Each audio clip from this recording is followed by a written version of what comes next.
Good morning, ladies and gentlemen, and welcome back to the Info Days of Horizon Europe Cluster 4.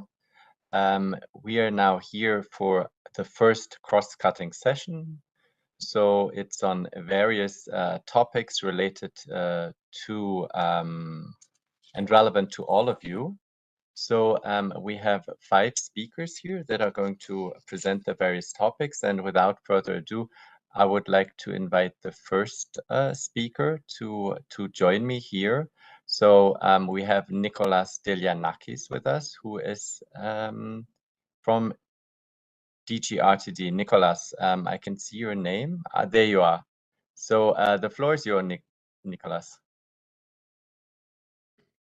Good morning, ladies and gentlemen. Thank you, Matthias.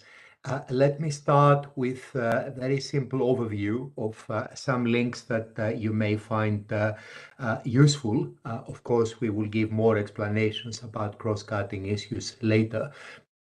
The first link is relatively obvious, but if you want to return to the info days, this is the link to the info day you are following now. The next link is a useful one on a session on synergies, and we did it in the context of the 2021 calls of Cluster 4, but is nevertheless still applicable because, of course, the overall approach to synergies is the same, and synergies remain by no means compulsory, but important and promising for a lot of stakeholders in Cluster 4. So in that recorded session, you will find a lot of useful information that is still relevant for the 2023 calls and for the future. Finally, I would like to draw your attention to a public consultation on the past, present, and future of the framework programs. This will inform the strategic plan for 2025 to 2027. As many of you will know, there is already a strategic plan for 2021 and 2024, and 2 work programs have been based on that. After 2024, there will be a new strategic plan covering the rest of Horizon Europe, and that will be informed to some extent by the public consultation, which closes next February. And the public consultation asks questions about past, the evaluation of Horizon 2020 and Horizon Europe so far, the present and the future. So we encourage you all to participate and send your views. Thank you.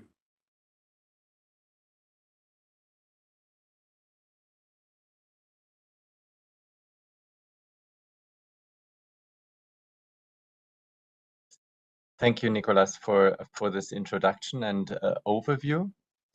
Now we have what Marina and Peter already mentioned. We're going to have a presentation on lump sum, so that's very relevant.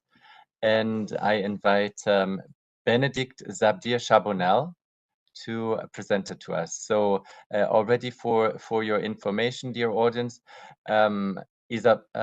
Benedict, is going to present it, and we're going to have a short Q&A session right after her presentation. So get your smartphones ready. We will share the details after her presentation. Benedict, the floor is yours. Isabella will come just after. Good morning, everybody. So my name is Benedict Charbonnel-Zabdir, and I'm working in the European Commission. And I will present you today lump sum funding. This is important because there is a number of topics under the work program for Cluster 4 that are using lump sum funding. So it's worth to spend a bit of time understanding what it is and how it works. We can go to the next slide. Why do we use lump sum funding? Just a short introduction for you to understand the rationale. The objective with lump sum funding is first to reduce the financial errors. We know that our research program is still having too many errors and that we should do everything we can to reduce it. And lump sum is a way to achieve this under Horizon Europe. Maybe even more important for you, the advantage of lump sum is really to bring an important simplification potential in Horizon Europe. Indeed, and we will come into more detail into that in a second. With lump sums, we remove the obligation to report on actual costs and resources. Therefore, it is easier for beneficiaries that don't have big experience with our complex rules, those that don't really know how reporting works, that have limited experience, that's really helping them to manage their grant. Because we know that the funding model we have that is based on the reimbursement of real costs remain complex, and there is little more we can do to simplify it. And last but not least, with lump sums, as we don't focus on actual cost reporting, we have a bit more time to focus on the technical and scientific contents of the project. We can go to the next slide.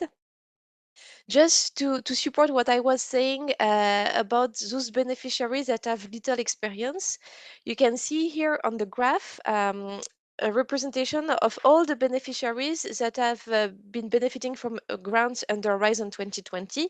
And as you can see, the wide majority of those beneficiaries, they have participated once or twice in the entire framework program, meaning that in 7 years, those organizations, they got 1 or 2 grants. We have a really small share of beneficiaries that have more than 100 grants, and those are the large entities, the big universities, the big research organizations, the big industries that have dedicated staff. They always have EU grants office. They know the procedure and they know how to deal with actual costs. But for this vast majority of beneficiaries that have only 1 or 2 grants per framework program, they don't have this knowledge. They are generally newcomers or SMEs. They have little experience, and for them, it's really important to develop a funding model that is easier to understand because they really don't have this expertise. So this is really why we are using lump sum funding and why we are promoting it in this work program. We can go to the next slide. My presentation will focus mostly on what is the impact of lump sum funding on the proposal writing and proposal evaluation, because it is, of course, what is really interesting for you nowadays as you are going to apply.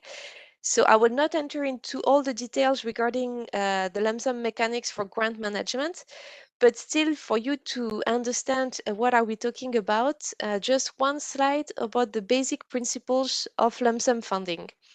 The good thing, if you have already applied to topics under Horizon Europe, is that you will see that as much as possible, the lump sum approach is following the standard approach. We are using the same templates for writing your proposals. The evaluation criteria are the same. The payment scheme is exactly the same, and the obligations regarding technical reporting are exactly the same. The big difference is that we fix like the way the budget is working. We define one lump sum amount for the grant, and we break down that lump sum per share corresponding to each beneficiary and each work package. So this is what you see in this table on the screen. We are here in a project with the total lump sum of 3 million euros. That's the maximum grant amount. And as you can see, we have split this lump sum per work package and per beneficiary. Really a big interest of the lump sum model is that the financial reporting is really simplified, because once we have fixed this lump sum in the grant agreement, we are not interested anymore in the actual cost. We are paying the lump sum shares associated to each beneficiary once the work packages are completed. I will not enter here into the details of the mechanics, but remember that once a work package is completed at the end of a reporting period, we are paying it. Of course, there are possibilities for partial payments at the end of the project. This is also possible, but keep in mind that we pay upon completion of work packages, because this has an importance already at the moment you will write your proposal. We can go to the next slide. So what to do when writing a lump sum proposal? Well, of course, as for any kind of other proposal under Horizon Europe, you need to identify the topic to which you will want to apply. And if this topic is using lump sum, you will see it written clearly on the funding and tenders portal page. It will be written that this topic is using lump sum. The good thing, as I told you, is that you will use the same application form as usual. You will write your proposal really the same way, present the objectives and the methodology of your project, address the expected outcome and impacts. Like all of this is completely standard. And you will, of course, have to describe in detail the activities covered by each work package. So far, everything similar. The difference is that you are also asked to define the lump sum, meaning you need to tell us how much you want to implement your project. And to define this amount and justify it, you need to provide a detailed budget table with cost estimation. This detailed budget table is an Excel file, and you will be able to download it from the online submission system together with the other templates or the application form. And you will have to submit it as an annex to the Part B application form, meaning as an annex to the narrative part of your proposal. We can go to the next slide. So let's focus a bit on this detailed budget table because this is really the big difference. So in that detailed budget table, you provide cost estimation for each cost category per beneficiary and affiliated entity if you have in your proposal, and per work package. It means that for each work package, for each beneficiary that is involved in that work package, you need to provide cost estimation corresponding to those cost categories that are the usual cost categories under Horizon Europe, meaning the personnel cost, the purchase cost, the other direct costs, the subcontracting, and so on and so forth. Those cost estimations, they must be an approximation of your actual costs. They must be in line with your normal practices. You should, of course, put only cost estimation that would be eligible under Horizon Europe. And they must be reasonable, non-excessive. We know that they are not the costs you have really incurred. They cannot be exact to the euro as something you would have on a bill, but they must be reasonable and not excessive. And they must be in line and necessary for the proposed activities. It means that those cost estimations should, of course, correspond to the activities you want to implement in the course of your project. Those cost estimations, they are used to generate a breakdown of the lump sum shares per work package and per participant. This is a table you saw in the previous slide. You have further information, instructions, and detail on how to approach this detailed budget table on the Funding and Tenders portal. So there is a link here. You will probably be able to access the presentation later and click here if you want to have more detail. We can go to the next slide. Something about the project design and about the work packages. This is why I insisted on the fact that we pay work packages upon completion. It means that at the end of a reporting period, we ask the consortium to tell us which work packages have been completed, and if it is indeed completed, we pay them.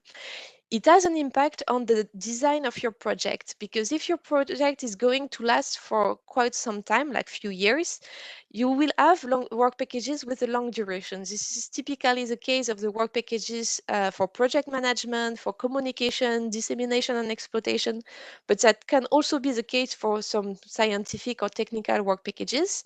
And if those activities last from day one to the last day of the project, it means that you will be able to be paid for that work packages only once it will be finished, meaning at the end of the project. It might be a problem for some consortiums. They might fear that they will not have enough cash flow for implementing the project. And if it is the case, it is totally possible in the framework of a lump sum project to split work packages to align them with the future reporting period. Meaning, like, if you know that your project will last 3 years, you could really decide to split your work package on project management to have work package one that will cover the 18 first months of the project. Then it will be completed. You will be able to declare it at the end of the reporting period and get paid, and have a second work package for project management that will cover the second part of the project. This is something that is possible in a lump sum grant. Experts are instructed about it, so they will not be surprised.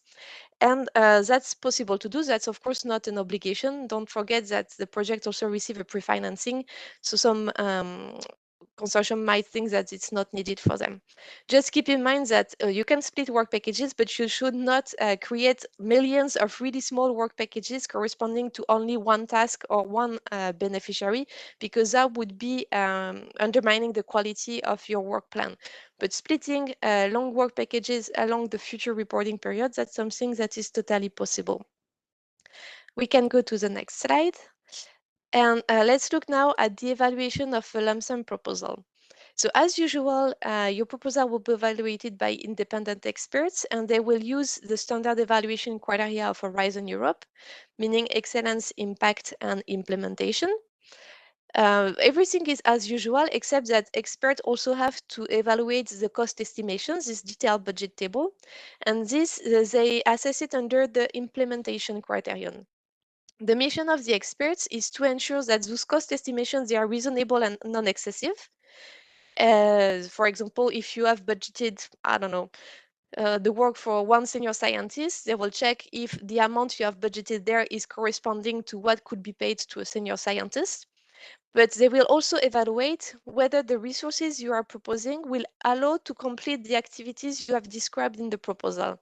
Not only they will check if the amount you have budgeted for this senior scientist is reasonable, but they will also check if you need indeed to have a senior scientist to implement the task or if it could be done by a technician, let's say. So that's the mission of the expert. And if they find some costs that are overestimated, they make concrete recommendations on the budget that will be recording in the evaluation summary report. And this will be reflected in a modified lump sum amount in the grant agreement. If the cost estimation are clearly overestimated, underestimated, not convincing at all, this could lead to a decreased score under the implementation criterion. So this is totally possible that experts make recommendation. Then don't worry, it's not neither something that is happening extremely often. It is happening sometimes that the experts are questioning some items in the budget and make recommendation, but that's not the majority of the cases. So don't be afraid that the budget you're going to propose will be systematically decreased. That's not the case. But that's part of the evaluation of the lump sum proposal. We need to make sure that the lump sum amount you are proposing is indeed matching the project you are going to implement. We can go to the next slide. Just to conclude, additional resources, because of course we don't have time now to go into every single detail of lump sum funding, but we have created a page on the Funding and Tenders portal. You have the link here, but you can also find it if you go to the Funding and Tenders portal on the Horizon Europe page. There is at one point a box with lump sums. And on this page, you will find all the documents we have so far about lump sums. So the most important for you will be mostly the guidance documents. We have published a set of slides, a quick guide, some frequently asked questions, a detailed guidance note. You can also have a look at the lump sum briefing slides for experts. All those resources are gathered on this page. You have also the reference documents that are the more legal documents, like the model grant agreement that we use for lump sum. And something that can also be interested for you are the events. We have organized already in the past big events on lump sum where we had a presentation longer than what I did today, like more or less half an hour of presentation and questions from the audience. And these have been recorded. So if you want to know more, if you are interested, don't hesitate to visit that page and maybe to watch one of this recording to have more detail. And we can go to the next slide. Just to conclude, a few improvements we have developed recently. We have increased the page limit for lump sum proposals, meaning that if you apply to a research and innovation action or an innovation action, and if your topic is using lump sum funding, the page limit will be 50. For the coordination and support action, the page limit will be 33. And this is because what I've told you about the work packages. As there is a possibility to split them, it's taking a bit more space in the proposal because you have to duplicate the boxes corresponding to those work packages. So for that reason, the page limit is a bit higher for some topics. And we have just also recently improved this Excel detailed budget table with revised instructions to make it clear for you what you have to do and how you should approach it. We are also trying to continuously monitor lump sum grants, adjust it if necessary. We are going to publish soon best practices from people that already benefited from a lump sum grant. And we will of course monitor and adjust if necessary in the future. So I think that's it from my side. maybe we can have a look at the questions if you have some, and if we still have time. So thank you, Benedict. Thank you very much. So we have now roughly still 20 minutes for your slot. So dear audience, please join us on slido.com and use the event code INFODAY. So also when you submit a question, ideally already submit your name in it. And then we can check if we have questions for Benedict. So obviously she's now on the hot chair. So let's see what kind of questions you can come up with and what Benedict can point out. Obviously, she already showed you some links to further details. So even if we cannot answer every question now in this session, there is more material available that you can use. So again, please join us on slido.com. Use the event code INFODAY, and that's the same Slido room for the whole event. So for the next 3 days, please use the same Slido account throughout. So we have the first question coming in from Monique. So Benedict, how many pages for the proposals did you say, or it was just mentioned longer proposals? So for the coordination and support action, instead of 30, for lump sum, you have 33 pages, so 3 pages more. And for the research and innovation action, we have raised the page limit from 45 to 50, so you have 5 pages more. Okay, perfect. We have published this also on the standard proposal template that you can find on the reference documents section of the funding and tenders portal, and in the section with the instructions, this is written as well.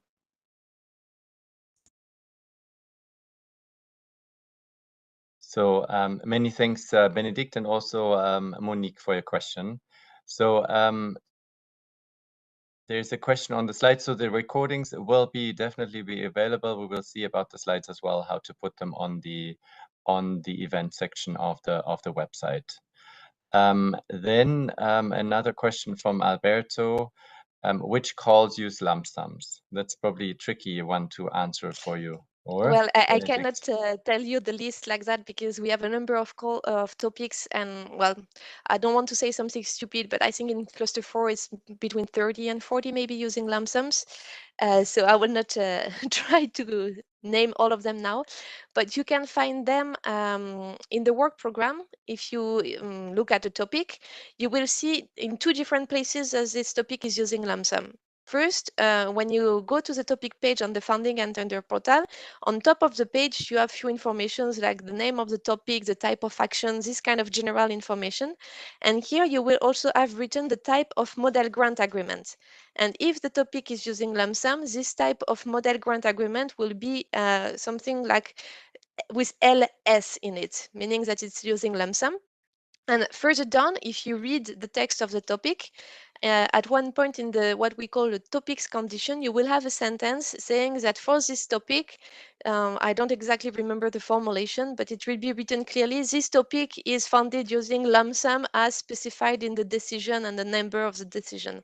So you will see it that way.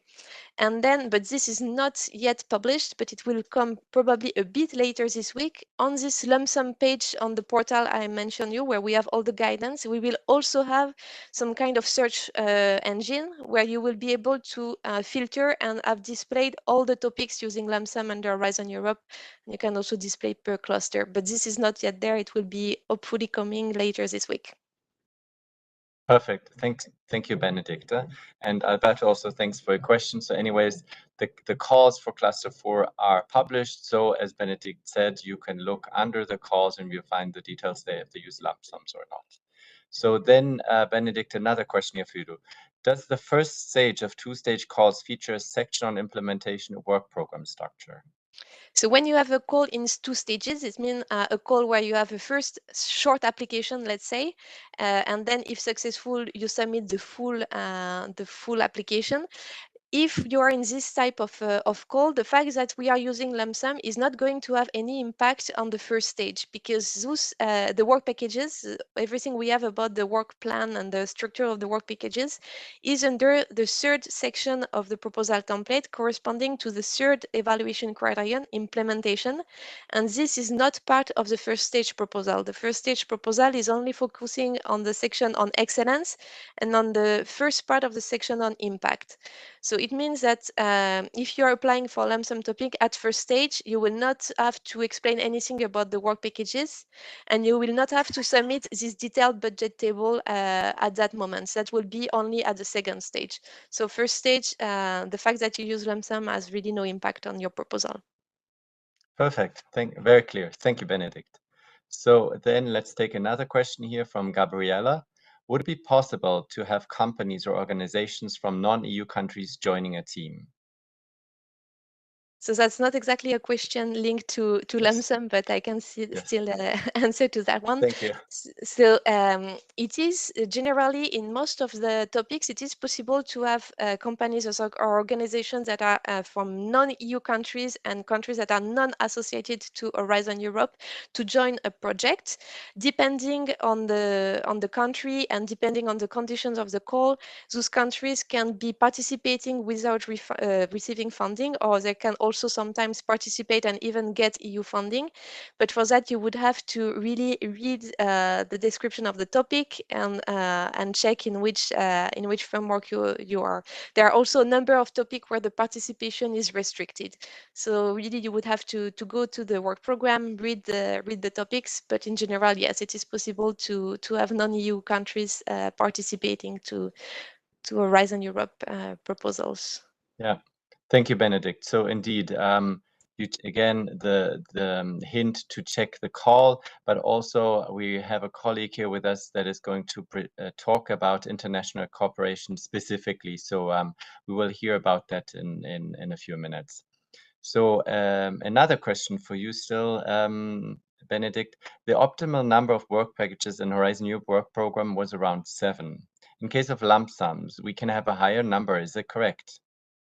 Exactly. So first, I'm not very sure there is an optimal number of work packages in an Horizon Europe proposal, because that would really depend on the nature of the proposals and on the size of the consortium and on the activities you want to develop. So what is important is to have a number of work packages that is making sense in comparison to the proposal you are drafting.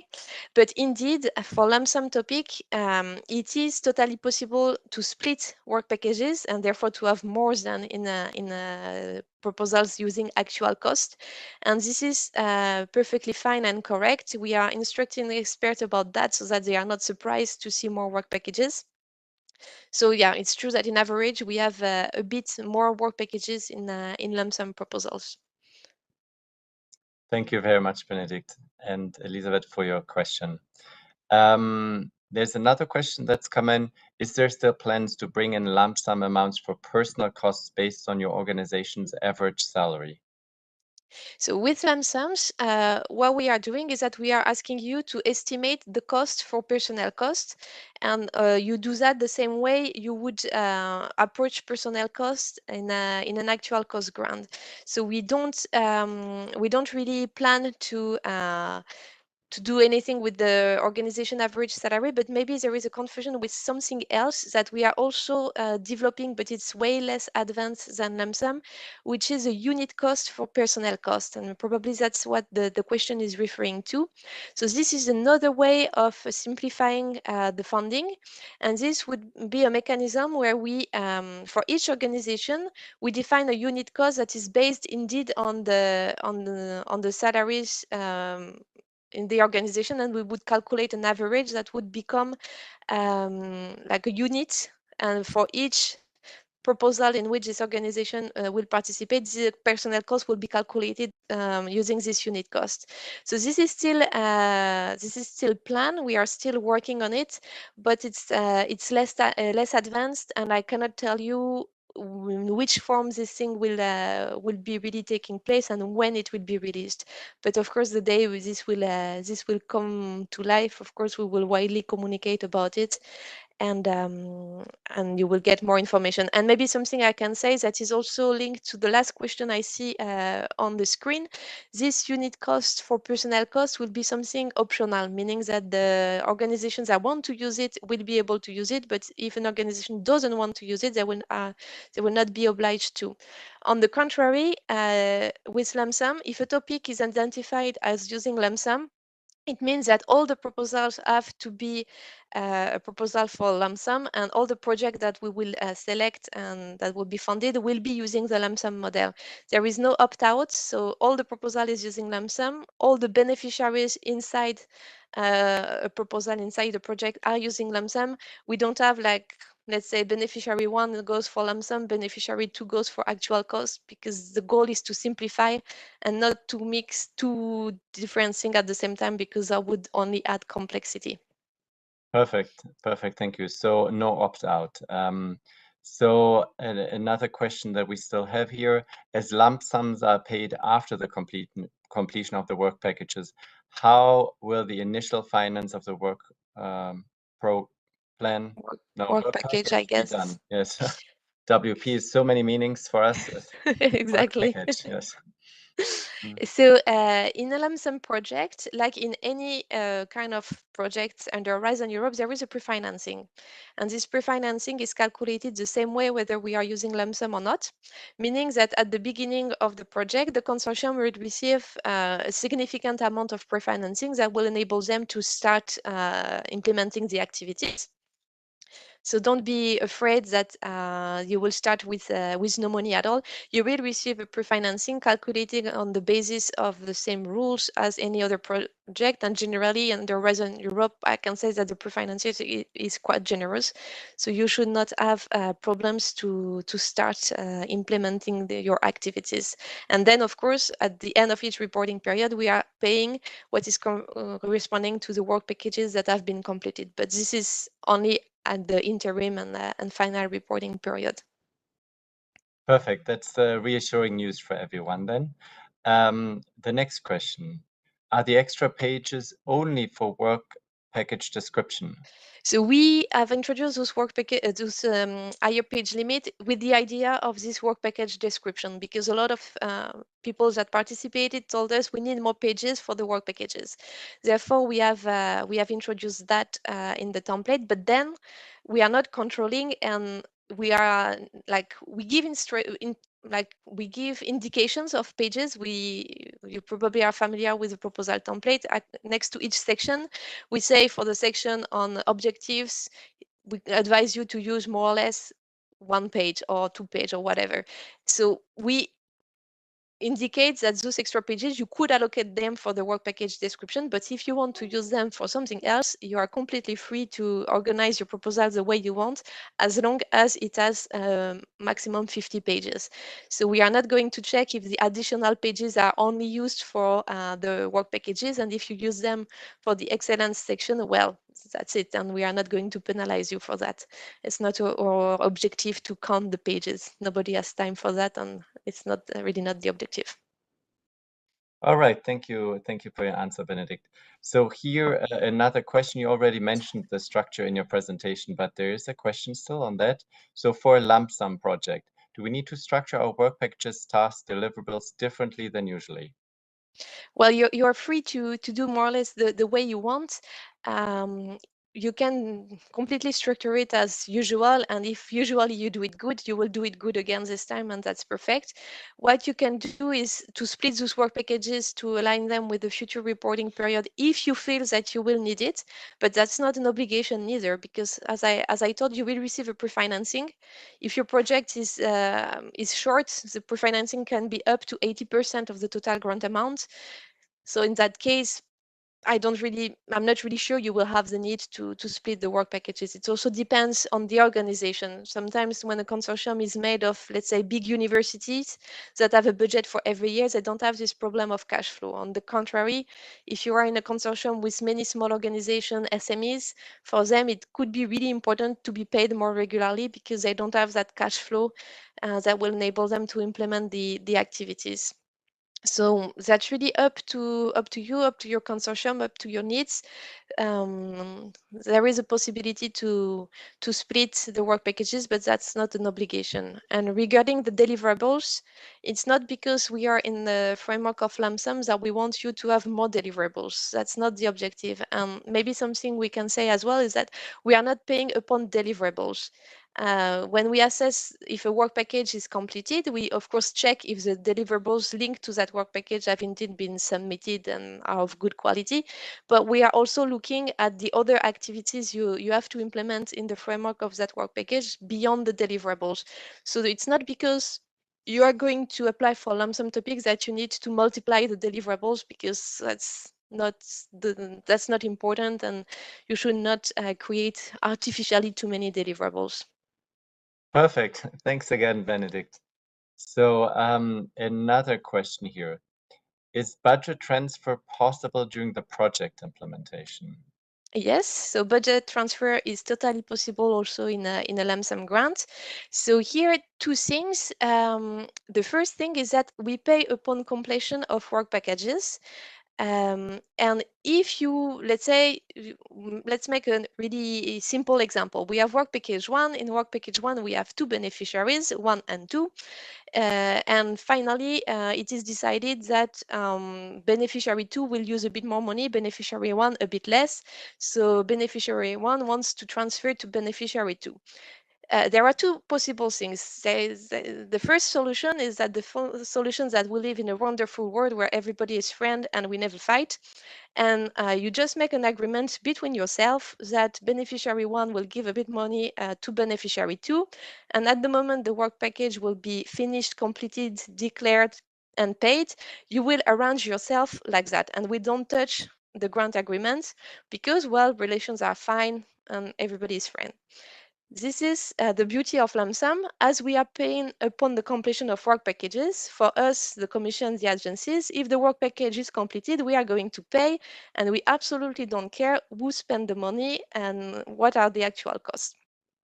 Of course, we know that in the real life, you will generally want to be a bit more sure than that because, well, you never know what could happen, and you will want to have the thing a bit more formal. So if you want to formalize in your grant agreements that indeed beneficiary 1 is going to leave a bit of his budget to beneficiary 2, this is also totally possible. But if you want to have it written black on white in the grant agreement, you have to go for an amendment. So that's the difference with lump sum grants. If you want to formalize a change in the grant agreement, it is of course possible if it is justified by the technical, scientific nature of the project and so on and so forth, but you can do a budget transfer through an amendment. If you want to be flexible and don't bother with the amendments, that's fine as well, but of course it will be not formalized in the grant agreement. So that's the beauty of lump sum grants. They are really flexible, and you are free to approach it the way you want. But in any case, budget transfers are possible. Perfect. Thank you very much for your very complete answer, Benedict. So we have like 2 minutes left. So this is the last question we're going to take. So do the organizations need to keep detailed track of the costs for future controls, or when the work package is approved, no additional controls are foreseen? So us, Commission agency, we are not interested in the actual costs you are incurring. What is important for us is the completion of the work package. We are going to check if technically this has been completed. And once we have approved it and paid it, we are not going to come back to you and ask you to present some bills or whatever linked to the actual cost. So for us, for the Commission and agency services, you don't need to keep any kind of document that are linked to the actual cost, meaning that we are not interested in bills, invoices, plane tickets, whatever, timesheets. We don't need to make timesheets if you are in the framework of a lump sum project. All those documents we are not interested in. Of course, it might be possible that your organization still wants you to make a timesheet, and there, well, we cannot do much for you, but we will not ask this timesheet. We will not look at it, and in case of audit later on, we will not be asking for any of that because we don't have any legal basis for asking those documents. Of course, it doesn't mean that there will not be any control for lump sum grants, but those control will not be based on the actual costs incurred. The controls will be focusing on the technical implementation or all the non-financial aspects of the grant. It could be like, I don't know, the obligations regarding dissemination, exploitation, visibility of EU funding, intellectual property, whatever, but we are not going to control the actual costs you have incurred. Perfect. Many thanks, Benedict, for your presentation and also being able to answer each and every question. That's amazing. You did a great job there. Thank you. With that, I would like to announce now finally Isabella for real. So Isabella Prokopovic, you are going to talk about blind evaluations. The floor is yours. Thank you very much. I hope you can hear me well. Perfect. Good morning, everyone. My name is Isabella Prokopovic, and I work at DG for Research and Innovation. And today I will be quickly presenting the pilot on blind evaluation, which will be launched with the work program for 2023-2024. So we can move to the next slide. And first of all, the pilot will concern all first stage calls in it. To be more precise, first stage applications of two-stage calls, with the exception of one call for widening. And the legal basis for the pilot can be found in the Article 28 of the Horizon Europe regulation. So with this pilot, what was the idea? We want to tackle some understandable concerns that the evaluation process could be perceived as biased towards well-known organizations in countries with maybe a better performing research and innovation system. So this was the idea, though a recent independent study did not reveal such bias. The goal of the pilot is to identify whether the implementation of blind evaluation within our legal requirements and operational context creates any difficulties. And if this is not the case, well, this might lead then to a modified approach with a greater use of blind evaluations in the future, which could then, in the end, effectively mitigate the risk of real potential or perceived reputational bias.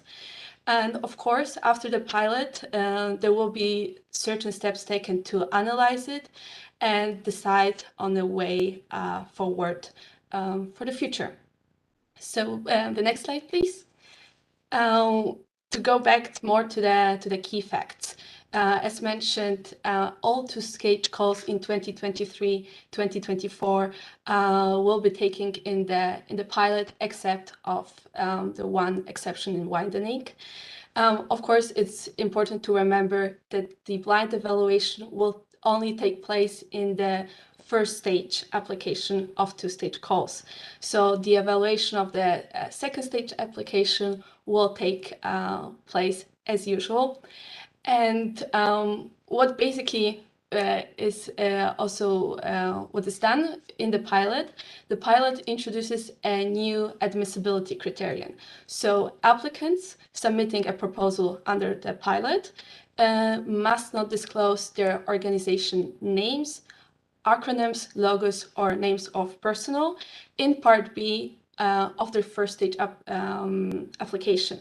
So these four what I just mentioned, this can also be found in the general annexes. But this is also pretty straightforward, that should the applicant mention any kind of identification data in Part B of the proposal in their first stage application, this proposal will be declared as inadmissible. Next slide, please. Yes, the process of a blind evaluation is, again, pretty straightforward. The evaluator should not know the identity of the applicant. And to be more precise, the experts in the SEP evaluation session do not know the consortium structure nor the applicants involved. And to make sure that it is actually possible to make sure that the identity of the applicant is not known. So first of all, for the part A of the application of the proposal, this part where usually the identity of the applicant is included, this part will be simply not transmitted to the evaluator. So this is for the part A, and part B of the proposal. This is up to the applicant to make sure that no identification data is included in this part. So if there will be any identification of the applicant in part B, this proposal will be declared inadmissible and rejected. So from what we also tried, maybe not even tried, but what we did is the application form was updated accordingly in the sense that we added a reminder that this particular topic is part of the blind evaluation pilot. So the applicant is well aware on the pilot, about the pilot. And the second thing is we also added comments and annotated added comments to the application form throughout the form to provide guidance for the applicants on blind evaluation, where to pay especially attention and be careful not to expose their identity. So this is at least for my side. Thank you very much. Many thanks, Isabella. So here again, the same idea. Please, audience, join us on slido.com, event code InfoDay as before, and let's see if we have a few questions for Isabella. We have 4 minutes, so let's try maybe to have 2 or 3 if they've come in. So we have one question from Lara. Where is it declared of a 2-stage? Okay, so here the QR code again on slido.com. So where is it declared if a 2-stage topic undergoes the pilot or not? So in general, all 2-stage topics should take part in the pilot. So, but it's also how I checked in the topic description. It's also on the funding and tenders portal. There should be an information that the topic is taking part. Perfect. And then next question, blind evaluation. Is it allowed to specify the type of beneficiaries involved? So INDs, SMEs, NGOs, etc. Well, the idea is, of course, very general. It should be not possible to identify the applicant, and so in that sense, it is also up to the applicant to make sure the anonymity of the proposal is perceived. So this is a very general reply, but yeah, this is what it is. Well, thank you.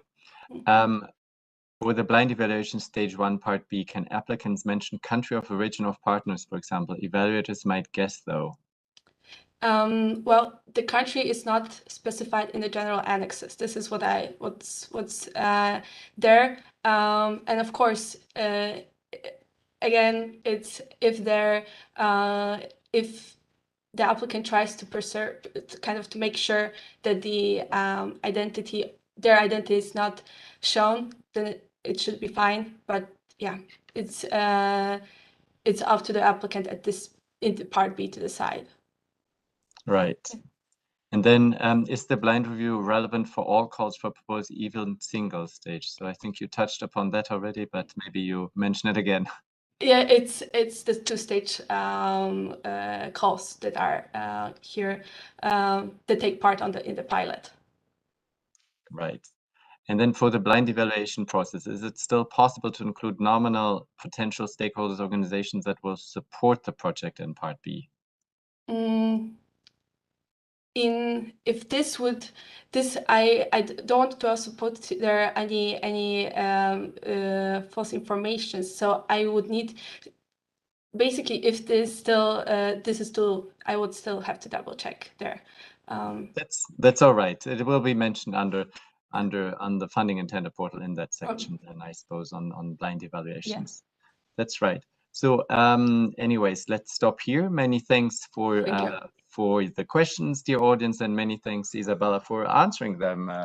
Then let's move on to the next presentation, which is then on international cooperation. So we heard a question about that before. So we have Nicole Scurti with us to present that topic. Good morning, everybody. Good morning. My name is Nicole Scurti. I'm a policy officer in Directorate F of DG Research and Innovation, which is responsible for the global approach and international cooperation. I'm very pleased to be presenting to you today. And I'm going to start by telling you a bit about the global approach to research and innovation, which is the strategy that underpins international cooperation in research. So if we go on to the next slide. The Commission adopted its communication on the global approach to research and innovation, Europe's strategy for international cooperation in a changing world, on the 18th of May, 2021. And this global approach contributes to, first of all, the EU priority of a stronger Europe in the world, and to President von der Leyen's objective to lead a geopolitical commission committed to sustainable policies. Now, as you can see on the left of the slide, the aim of the global approach is twofold. First of all, to preserve openness while promoting a level playing field and reciprocity underpinned by fundamental values. And second of all, to strengthen multilateral partnerships in order to deliver new solutions to global challenges. There are three main ways in which this will be achieved, which you can see on the other side. First of all, through bilateral cooperation, the acceleration of sustainable and inclusive development, and using the so-called Team Europe approach. Now, all this is underpinned by guiding principles, which we can see on the next slide. So first of all, openness is crucial to accelerate scientific progress, to pool resources, and to nurture vibrant innovation ecosystems. Under values and principles, well, researchers and innovators should be free to operate within a supportive environment based on values and principles such as academic freedom, research ethics, and respect of human rights. And science diplomacy can also be an instrument of soft power. As far as a pursuit of level playing field and reciprocity is concerned, there is a need for a balanced approach to better safeguard the EU's interests and values and boost its resilience, while maintaining openness to cooperation. There is also a need for an assertive promotion of fair innovation ecosystems, open standard setting, non-discriminatory state subsidies, and the protection and enforcement of intellectual property rights. And finally, global cooperation is necessary to tackle global challenges such as, for instance, pandemics, the climate crisis, or the biodiversity crisis. The EU really wants to bring countries together in multilateral research and innovation partnership, focused on finding solutions to global green, digital, health, social, and innovation challenges. If we go on to the next slide.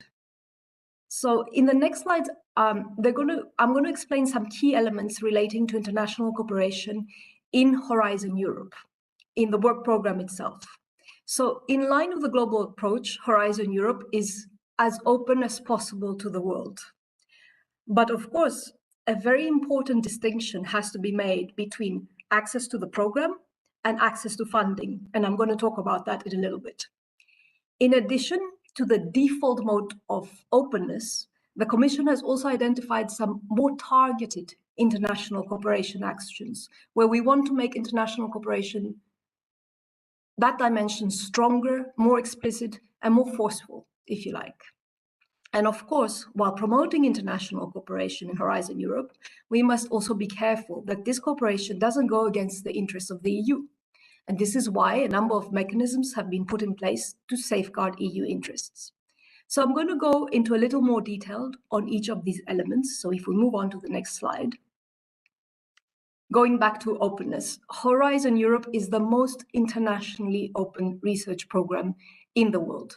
It is also a non-discriminatory program whereby researchers and innovators from all nationalities can in principle participate. In case you haven't realized already in your work, or it hasn't yet come out of these presentations, it will. The EU is very proud of Horizon Europe in general, but it's also very proud of this program for its openness to the world, which really allows the most excellent scientists to collaborate regardless of their origin. Now, there is a very important rule.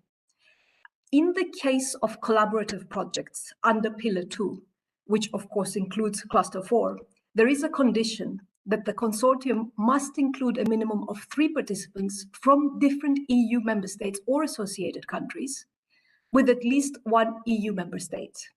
International partners must come in addition to this minimum. Of course, this really is a minimum because consortia usually tend to have many more participants, around 10 or 11 or 12. However, it is extremely important that all of you in Europe are aware of the possibilities of international cooperation under Horizon Europe, because this rule does mean that essentially you're the ones that are going to be bringing the international partners into the consortia.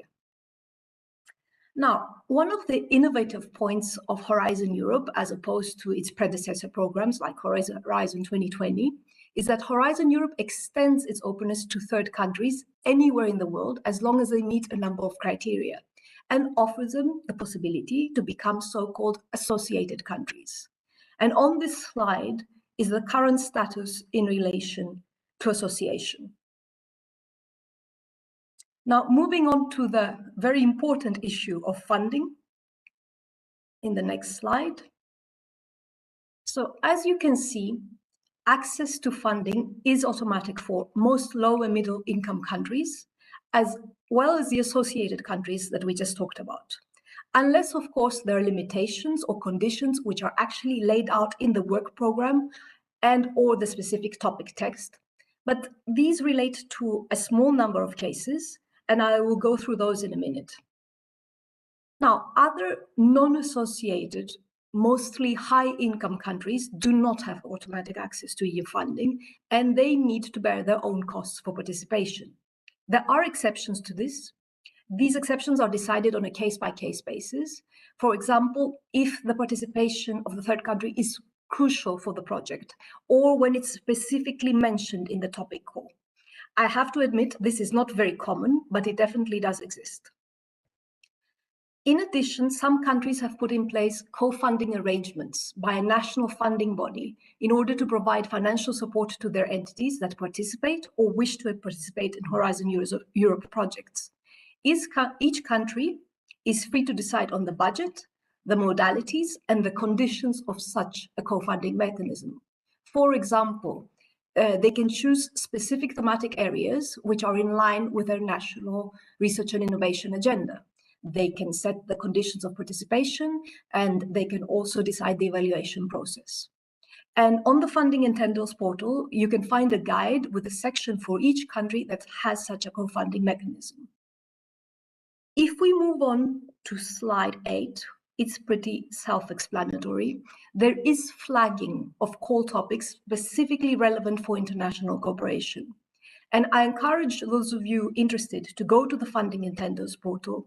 You can filter for international cooperation. You can search with keywords as well. And you can also filter for Africa or the Mediterranean, because as you can see in the next slide,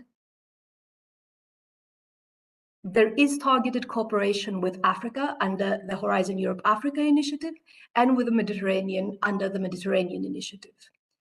Cooperation with China is currently in line with the ongoing discussions on the joint roadmap, with the aim of taking a more nuanced and transactional approach. If we go to the next slide, please. Now, the openness of the work program to international cooperation is balanced with the need to safeguard EU interests in strategic areas, and in particular to promote the EU's open strategic autonomy, its technological leadership, and competitiveness. So in a very limited number of cases, and I really need to stress that it is a very limited number, for actions related to the Union's strategic assets, interests, autonomy, or security, actions can be limited to cooperation between legal entities established in member states only, in member states and certain associated countries, and or certain third countries. These are what we call the so-called eligible countries. So that's part 1 of Article 22.5 of the Horizon Europe regulation. Some topics use only that part, but some topics also use part 2 in combination with part 1.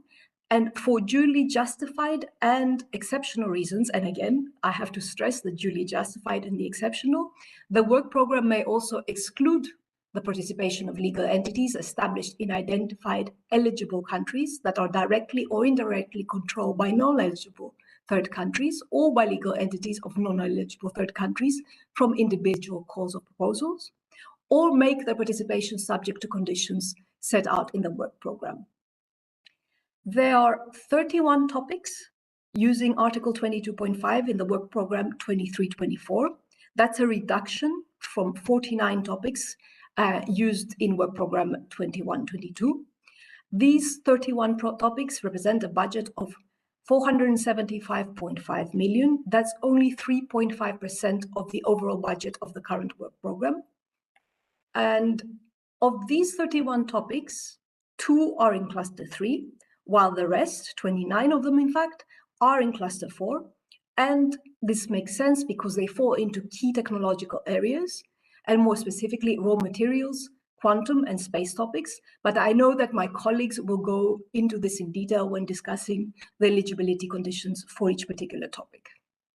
If we go on to the next slide, we'll see that there are additional articles which are used to safeguard EU interests in the Horizon Europe regulation. And Article 22.6, the first one set out, is currently applied to limit Chinese participation in innovation actions due to the lack of progress with the roadmap's framework conditions linked to innovation. If we go ahead to the next slide. Now, there are sanctions against Russia and Belarus also in the field of research and innovation. As you can see, there's a general prohibition provision in the general annexes to the 23-24 work program. There are exceptions. These are on a case-by-case basis. And there's also an exemption for individual fellowships under the Marie Skłodowska-Curie Actions Program. But all these cases of restrictions that I've described in the last few slides are limited. So I want to end on a note of openness. I want to remind you, first of all, that the vast majority of the topics in Horizon Europe in the work program 23-24 are open to the world. And I wanted on the next slide to show you some figures on the topics where international cooperation is encouraged. So you will see in cluster 4, out of that total of 159 topics, 22 actually encourage international cooperation, that's 70%. And as a total of the 730 topics in the work program, 141 encourage international cooperation, that's 22%. If we go on to the final slide. So I understand that eventually you will be able to have access to the slides and look at all these links. I hope that you found this presentation useful. And all that remains from me is to thank you very much for your interest in international cooperation and wish you much success in your research or your related work. Thank you, Nicole. It was very good, very interesting. And you'll stay with us still for 10 minutes to also see if we have more questions for you. Again, on slido.com, event code InfoDay. So let's see, Nicole, what we have for you. But your presentation was very clear. So let's check out what's going to come in. So we have roughly 10 minutes for questions. So let's see.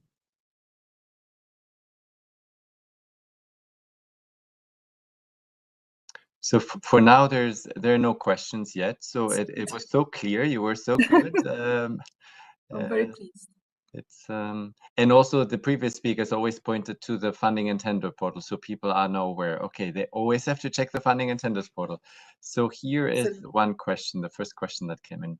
Restrictions of Chinese entities, does this apply to affiliates based in member states? So if Chinese affiliates in the member states, are they also restricted access? I don't want to say something wrong because I'm not responsible for China. So this is something that we need to get back to you on to be sure. Right. It's going to be on the funding and tenders portal. Absolutely. So then the next question, are all cluster 4 calls for consortium projects? It's also not really a question here for Nicole. Absolutely. So, I'll leave that to my colleagues. Like Nicole is going to answer on international cooperation, and so how should the international cooperation be interpreted? Does this mean that there is in fact funding allocated from the EU? Well, I went through this a bit in the presentation, and I explained a bit in which cases it's possible to get funding from the EU. So funding is automatic for entities, obviously in the member states, but also in associated countries. There are some exceptions, and there are exceptions which actually, there are possibilities which allow funding for third countries that are not associated. You will find these in the work program and in the specific calls where it's actually stated that, and it's usually a case where the cooperation of the third country is actually essential to the topic or call. And so in principle, there are exceptions to the rules in the sense that in general, the Horizon Europe is open, there is funding in those particular cases, but there are specific exceptions, and the other way around. As you would expect, right? So here, well, another question. Can you give us an update on the association of the UK and what's foreseen in 23 for its collaboration? Do you have that information? Yes. And can you say more at this point? Well, yes, if you just give me a second. In relation to the UK, the approach applied to the 21-22 work program remains in place. So there's the transitional arrangement and the contingency measures which continue to be implemented until further notice. In practical terms, this means that entities based in the UK will still be able to apply and be evaluated as beneficiaries in Horizon Europe proposals. But on the date of the signature of the grants, the UK will have to be associated to Horizon Europe for the grant agreements to be signed as prepared.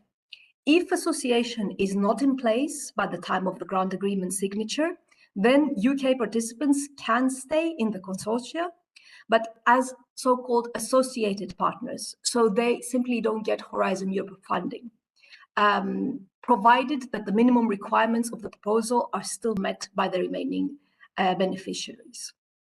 If the association of the UK is not imminent at the time of the grant, as the time of the grant approaches, consortia will be informed that they could take action to rearrange the consortia as appropriate, and with a sufficient amount of time in advance before the planned date of the signature. So there's no changes for the time being. Yeah, very clear. Thank you very much, Nicole. Then a question, are there possibilities to have a research partner based in Switzerland eligible for funding? Well, give me a second, please.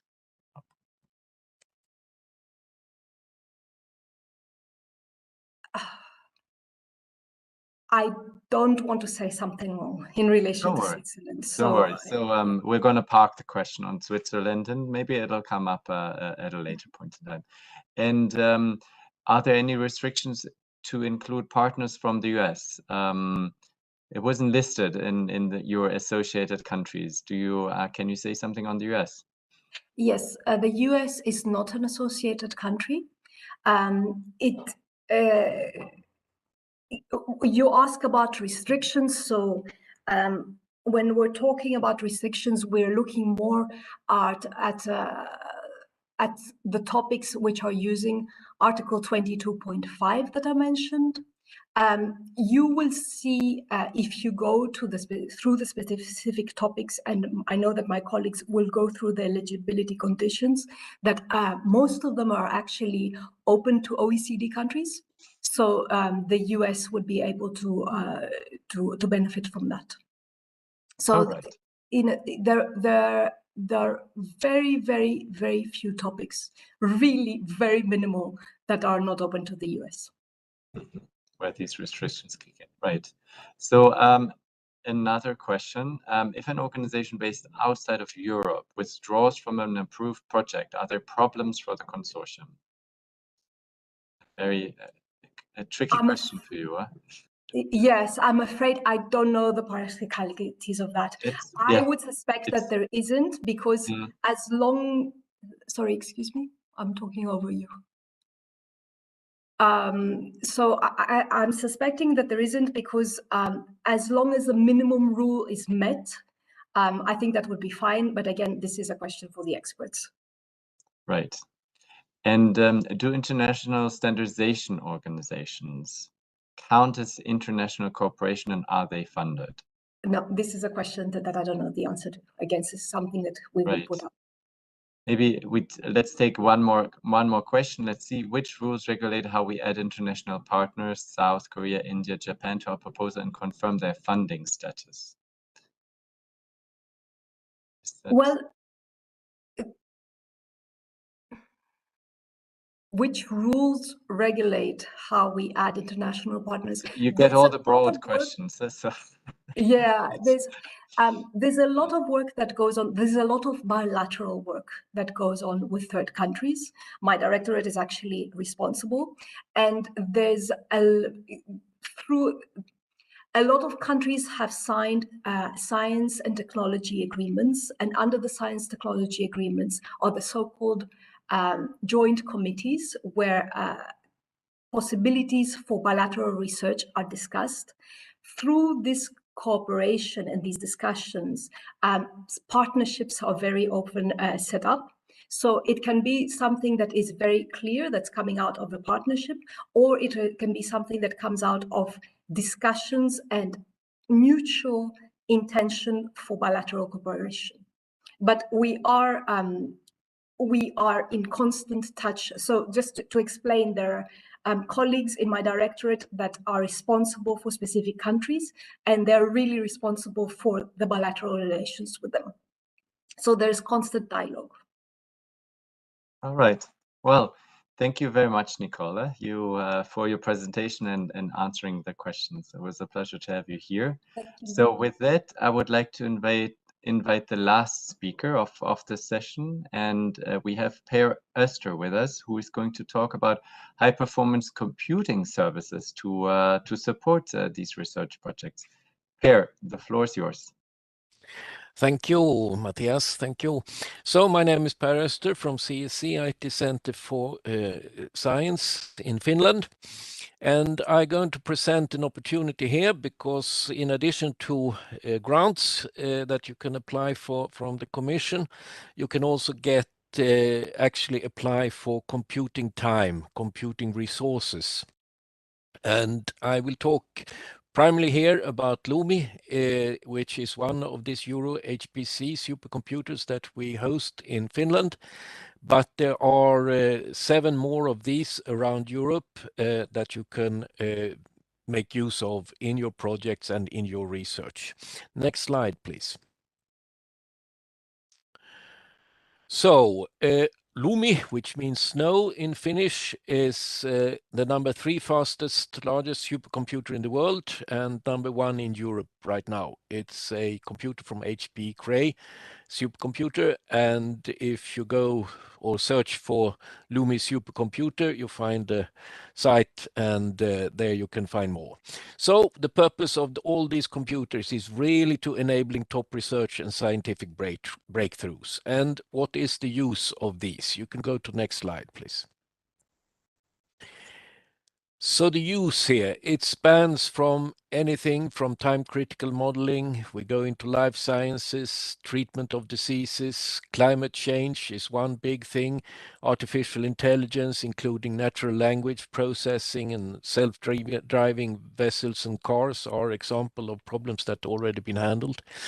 And also a lot of data will be handled. And to highlight this, concerning climate change here, we are leading, for example, at LUMI, an international partnership to deliver Destination Earth's climate change adaptation digital twin, which means a lot of data and computing capacity available on the machine. Next slide, please. So about this LUMI supercomputer, and it's the first investment of this scale in scientific computing in Europe. The total budget, just to give you, of this pre-exascale system and that we host in the CEC data center in Kajaani in the middle of Finland is over 202 million euros. And half of the funding comes from the European Union or from the Commission, and other half from the consortium countries. Next slide, please. So, and this LUMI computer, it is a collaboration between 10 member states: Finland, Sweden, Norway, Iceland, Denmark, Estonia, Belgium, Poland, Czech Republic, and Switzerland. And this is really to provide a high quality, cost efficient, and environmentally sustainable HPC system. And it's really come from a true European collaboration. Next slide. So up to 20% of the capacity is reserved for European industry and SMEs. And this is really to boost innovation and data-driven business. And we really, the ambition here with this full Euro HPC program, which is up to date, it is 8 different systems around Europe, with 2 more in this pre-exascale class planned for that will come into online during next year. There are 4 or 5 of them, or in a smaller class, already available around Europe. So next slide, please. For concern here also that we really have with this machine really tried to make it environmental sustainable. We host them in a data center where we have up to 200 megawatt capacity, and it's 100% renewable energy with produced with hydroelectric power. We actually have a negative CO2 footprint due to that we can deliver waste heat up to 20% of the yearly district heating needs in the Kajaani city, which they were heating with oil or CO2 producing energy before. Next slide, please.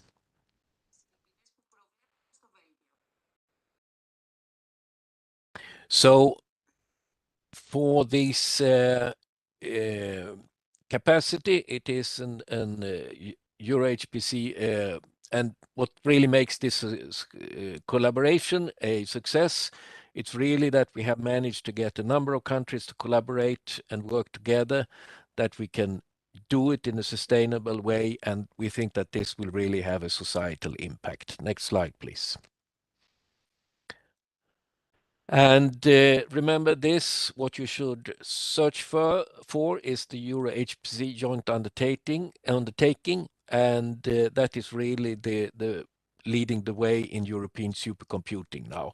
And the benefit for this is that now we have resources that are available for all European research and also industry, and that can be available through this Euro HPC joint undertaking and in collaboration with the member states. And if you take next slide, I will have my final words here. So here you have the links, And the question, of course, first, how do you get access to these machines? And if you go to this www.lumisupercomputer.eu, you will find instructions there. There are calls, constantly new calls out for different purposes, from the very large extreme scale computing to the smaller development calls that could be suitable for you. And the computing capacity is available at no cost at the point of use here. So that is important, and that could complement your projects in when you need this kind of capacity. And I also would like to say that despite it's called supercomputing, a computer like Lumi is what we call like a Swiss Army knife of computing. We have not obviously the very large capacity, but it includes partition force that supports cloud virtualization, container-based computing, visualization, and a lot of storage, of course, including into this. Many thanks. Thank you. Many thanks, Per.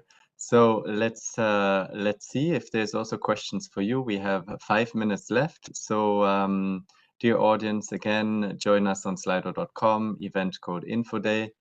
And yeah, let's use these few minutes if you still have questions to Per on how to access these supercomputing services. Let's see if questions are coming in. Not yet. I mean, it always takes a second, but let's see.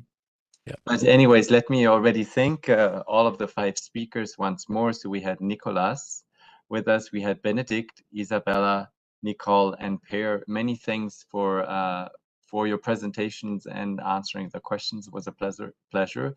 So now the first question: capacity only for organizations of 10 partnering countries. So that's specific to your Lumi supercomputer. No. So specifically for Lumi, 50% of the capacity is available for any European or EU that were eligible for funding in the Horizon 2020 program. And then there are specific calls in the partnering countries that are the other 50%. The different countries have different approaches. You find information on about that on the Lumi website. Thank you. And another question: how can a consortium be sure that if a project is approved, will get access to the HPC service?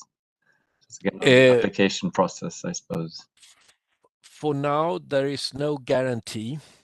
I mean, you compete with others for the capacity on these HPC services, but there are constantly calls made, and if you fail in one call, you can apply again, and there are different type of calls that partly and you can find them announced on there are an organization called Praise that is handling many of these calls, and there are different types of calls there. So I would say the probability is very high that you could get computing capacity. Thank you. Very clear. So you try again. Here another question from Julia: should we apply for Lumi resources before submission of proposal or at grant agreement stage? I think that is up to your judgment. You can apply for Lumi resources before or after. That is really when you need the resources, how you want to use them. Right. Then the next question: how is the access to using Lumi services given? Is there a separate application? I think you mentioned it. Yes. But, say it once more. Yes, there is separate applications. There are separate calls for this, and you find the information on the Lumi website or on the Euro HPC joint undertaking website about these calls. Thank you. Could we include Lumi as a partner in a proposal? Well, you could, of course, there are a number of organizations that are directly involved in the operation of Lumi and setting up it, and of course, several of us, like my own organization, CSC, we are involved in proposals that are making use of Lumi because we have certain expertise on this, including all from the partner countries and so on. So you can find which these organizations are in the on the website. Perfect. Well, then, since there's no more question, let's end this here. Many thanks, Per, Öster, for answering and presenting, and again to all the speakers. So we're going to end this session now, and we're going to resume at 11:30, so in 5 minutes, with Destination 1, Climate Neutral, Circular, and Digitized Production. So everybody enjoy a short break and see you back in 5 minutes at 11:30. Thank you very much.